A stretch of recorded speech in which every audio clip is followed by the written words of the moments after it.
एकनाथ शिंदे, रवींद्र चव्हाण डोंबिवलीतील एका कार्यक्रमात एकत्र आले होते। केडीएमसीच्या सावळाराम क्रीडा संकुलाच्या कार्यक्रमात दोन्ही नेते एकाच मंचावर दिसले आणि यावेळी खासदार श्रीकांत शिंदेही उपस्थित होते। नगरपंचायत आणि नगरपरिषद निवडणुकीमुळे भाजप आणि शिवसेनेत वाद निर्माण झाल्याचं चित्र होतं। भाजपने कल्याण डोंबिवलीत एकनाथ शिंदेंच्या शिवसेनेला सुरुंग लावल्यानं महायुतीत वाद रंगला होता आणि या वादावर आता पडदा पडला असून फोडाफोडीवरून झालेल्या वादानंतर शिंदे आणि चव्हाण एकत्र आल्याचं पाहायला मिळालं। या कार्यक्रमात श्रीकांत शिंदेंनी शायरी म्हणत विरोधकांवर निशाणा साधला।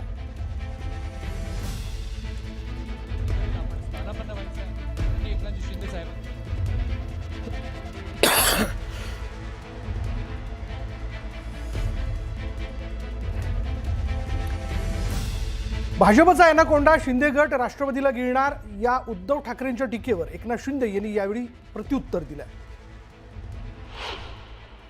अरे जे घराच्या बाहेर पडत नाहीत त्यांच्याबद्दल काय मला विचारता तुम्ही?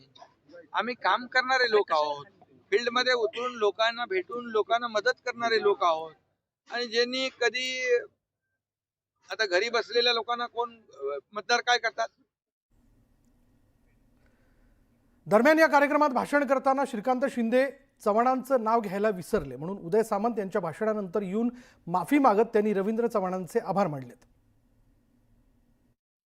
वेळेच्या ओघामध्ये मगाशी नावं घेऊ शकलो नाही, त्यासाठी दिलगिरी देखील व्यक्त करतो। या कार्यक्रमासाठी डोंबिवलीचे आमदार प्रदेशाध्यक्ष रवींद्र चव्हाण साहेब देखील उपस्थित आहेत, आमदार मॅडम उपस्थित आहेत, कल्याण पूर्वेच्या गायकवाड मॅडम कलेक्टर साहेब आहेत, सगळेच उपस्थित मान्यवर, कारण की वेळ कमी आहे।